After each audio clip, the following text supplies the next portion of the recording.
Boa tarde, Fabrício. Seja bem-vindo ao TV Revista. Boa tarde, Verônica. Boa tarde, quem nos acompanha. É um prazer estar aqui. Me fale desse desafio, né, de tomar posse no Conselho Nacional. É um espaço de diálogo importante, né, do governo federal com o conjunto da sociedade. Eu represento lá na cadeira, né, dos gestores estaduais, né, como secretário do Espírito Santo, também presidente do Fórum, né, dos secretários.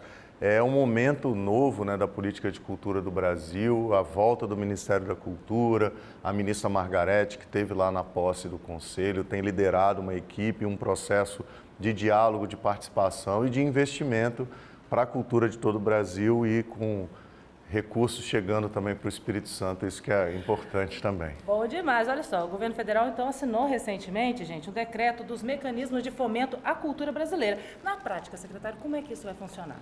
Esse foi um movimento muito importante, eu avalio inclusive como talvez o mais importante desses primeiros 100 dias da ministra Margarete, né, e do governo Lula, porque a gente tem, né, uma dificuldade, né, em relação às legislações, são muitas, e esse decreto ele uniformiza, ele cria uma regra só, ele pega questões da Lei Rouanet, questões da Lei Paulo Gustavo, da Aldir Blanc e respinga também positivamente para os mecanismos dos estados e dos municípios. Então esse é um momento onde nós temos, através desse decreto, um olhar para as especificidades da cultura, gerando, né, acessibilidade, gerando desburocratização no final das contas para quem quer acessar esse recurso, mas sempre com transparência, com controle, porque são recursos públicos e é importante que essas regras venham para que uniformize e que dê acesso aos fazedores da cultura e à população.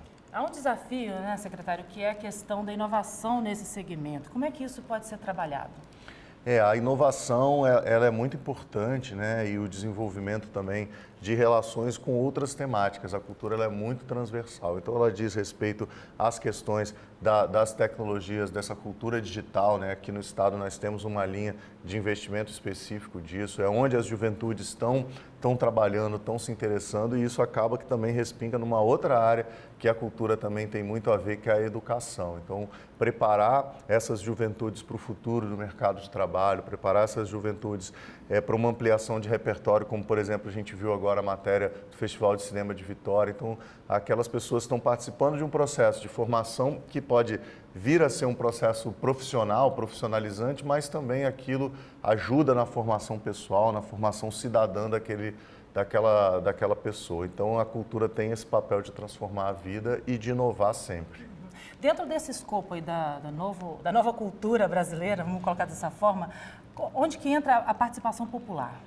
Então, o Conselho Nacional é o mecanismo, né, de participação de controle. As leis Paulo Gustavo e Lei Aldir Blanc, elas prevêem também na sua estrutura legal a formação de comitês, de audiências públicas. Então, a gente entra agora, de fato, num novo momento, num momento de escuta e de diálogo no âmbito nacional. Então, alguns mecanismos, por exemplo, que aqui no Espírito Santo a gente já está habituado, como um conselho com participação da sociedade civil, como a comissão de monitoramento que nós criamos para a execução da Lei Aldir Blanc 2020, agora são obrigatórios. Então, todos os estados e todos os municípios, junto com esse movimento, né, da ministra Margarete dessas novas leis, vai trazer, sem dúvida, muito mais participação e controle social das ações de todos os governos e prefeituras e tudo mais. Bacana. Olha, só lembrando, gente, que no segundo semestre deste ano vai ter a Conferência Nacional da Cultura. E o que compete a essa conferência, secretário? Conferência é o grande momento de discussão das temáticas, das áreas.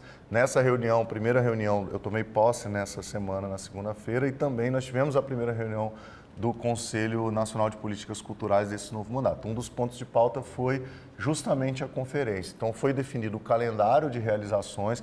Primeiro começam as conferências municipais, depois a conferência estadual, em setembro e outubro, e no comecinho de dezembro a Conferência Nacional. Participam delegações dos vários setores e dali sai o plano nacional, o plano estadual e os planos municipais de cultura, que são as diretrizes que norteiam aí as políticas para os próximos anos. E nesse momento, nesse ano, tem toda uma expectativa muito grande para essa conferência em Brasília no final do ano, e nós aqui na realização da nossa estadual pouquinho antes ali em setembro e outubro. Maravilha, Fabrício Noronha. A gente vai continuar acompanhando, tá bom? Com você aí, todas essas atualizações em torno desse novo momento que a cultura brasileira passa. Muito obrigada pela sua participação. Eu que agradeço.